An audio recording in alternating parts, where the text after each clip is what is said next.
احمدہ و اصلی علی رسولہ الکریم اما بعد فاعوذ باللہ من الشیطان الرجیم وللہ العزۃ ولرسولہ وللمؤمنین ولکن المنافقین لا یعلمون۔ ناز کر اپنی قسمت پر اے نوع بشر مصطفیٰ مل گئے اور کیا چاہیے۔ آج میں 26 مئی کے حوالے سے ایک بات اپنے دوست احباب کے سامنے رکھنا چاہوں گا، اور اس موقع پر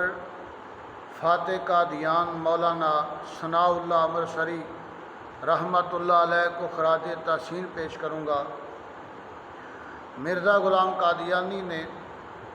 ایک اشتہار دیا 15 اپریل 1907 کو، اور مولانا ثناء اللہ امرسری رحمۃ اللہ علیہ کو مخاطب ہو کے لکھا کہ آپ نے مجھے ہر رسالہ میں کذاب دجال مفتری لکھا ہے، اور میرے متعلق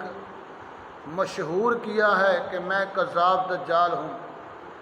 اور میں نے آپ سے بڑا دکھ اٹھایا ہے۔ مولانا ثناء اللہ امرسری کے بارے میں مرزا صاحب کہتے ہیں کہ میں نے بڑا دکھ اٹھایا ہے۔ میں اللہ کے حضور دعا کرتا ہوں کہ اگر میں واقعہ ہی جھوٹا کذاب دجال مفتری اللہ اگر ایسا ہی ہوں تو پھر جھوٹے کو دنیا میں نہیں رہنا چاہیے، اور ساتھ میں یہ بھی دعا کرتا ہوں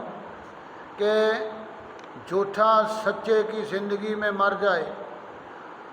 اور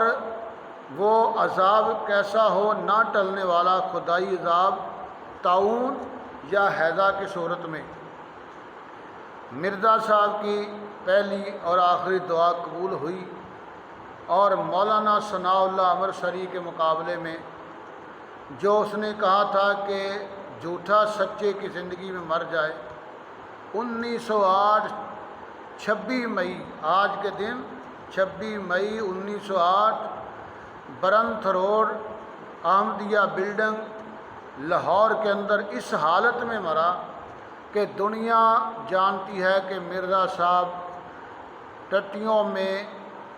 لت پت ہو کر مرے، منہ سے گندگی جاری تھی، پیچھے سے گندگی جاری تھی، اس حال میں۔ اور ان کے اپنے الفاظ، کسی غیر کے نہیں، کوئی سن کر یہ ناراض نہ ہو کہ ہم پر الزام ہے، خود اپنے الفاظ کہ جھوٹا سچے کی زندگی میں مر جائے، اور پھر الفضل میں دیا کہ یہ جو میں کہہ رہا ہوں یہ خدائی الہام کی بنیاد پہ کہہ رہا ہوں۔ آخر سچا بچ گیا، جھوٹا مر گیا۔ انما الاعمال بالخواتیم، اعمال کا انجام خاتمے پر ہے۔ میں آج مرزا صاحب کے پیروکار حضرات سے کہوں گا، عبرت حاصل کرو، عبرت حاصل کرو، یہ مقام عبرت ہے۔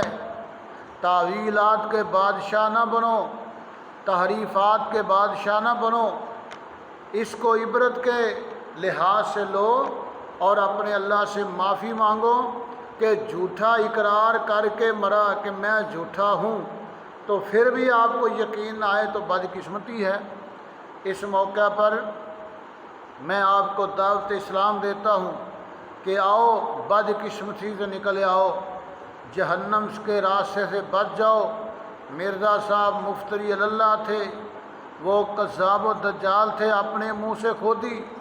اور تعریفات کرنے والے تھے، کتاب و سنت میں تعریفات کرنے والے تھے۔ اس لیے آج دنیا میں موقع ہے، توبہ طائب ہو جاؤ اور آخرت کے عذاب سے بچ جاؤ گے۔ اور اس موقع پر میں مجاہدین ختم نبوت کو سلام پیش کرتا ہوں، بالخصوص فاتح قادیان مولانا ثناء اللہ امرسری کی عظمت کو سلام، جنہوں نے 1912 میں پھر عمر دین شملہ سے مناظرہ جیت کر پھر مرزا صاحب کے اوپر ایک مہر لگا دی یہ کہتے تھے کہ جناب مرزا صاحب نے مولانا ثناء اللہ مرسری کو مخاطب نہیں کیا، یہ ان کے متعلقہ نہیں تھا۔ تو پھر 1912 میں مناظرہ جیت کر 300 روپے انعام جیت کر ایک اور مہر ثبت کر دی، فاتح قادیان تیری عظمت کو سلام، وآخر دعوانا الحمدللہ رب العالمین۔